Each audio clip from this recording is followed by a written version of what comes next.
Hello everyone. तो हम आज बात करने वाले हैं खेसारी लाल यादव जी और सपना चौहान का एक बहुत ही बेहतरीन गाने के बारे में, जिसका मोशन पोस्टर को अचानक से रिलीज कर दिया गया है। और ऐसा लग रहा है कि सारेगामा का दूसरा वर्जन यह चैनल है। जी हाँ, आपको मालूम होगा कि सारेगामा भी कोई भी गाने का मोशन पोस्टर को अचानक से रिलीज़ कर देता था, उसके बाद उस गाने का पोस्टर आता था। सेम टू सेम ये भी चैनल उसी तरह कर रहा है जैसे सारेगामा कर रहा था।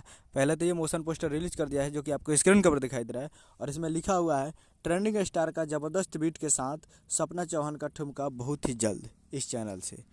यानी कि खेसारी लाल यादव जी और सपना चौहान का गाना इस चैनल से आने वाला है बहुत ही जल्द। और पोस्टर कल कल देखने को मिलेगा। जी हाँ, कल देखने को मिलेगा पोस्टर, तो आप लोग तैयार रहिएगा।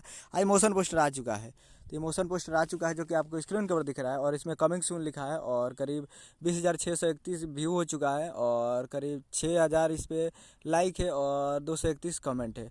बत्ती जली ना बूझी, इसमें कुछ ऐसा है। तो आप लोग जाइए और मोशन पोस्टर को देखिए वेस्ट भोजपुरी यूट्यूब चैनल पे, वेस्ट भोजपुरी यूट्यूब चैनल पे फुल मोशन पोस्टर को देखिए और प्यार दीजिए। उम्मीद कर रहा हूँ वीडियो से चैनल को सब्सक्राइब करें, बेल आइकन ताकि इसे खेसारी लाल यादव जी का लेटेस्ट लाते हैं। मिलते हैं अगले वीडियो में, तब तक के लिए जय हिंद, जय भोजपुरी।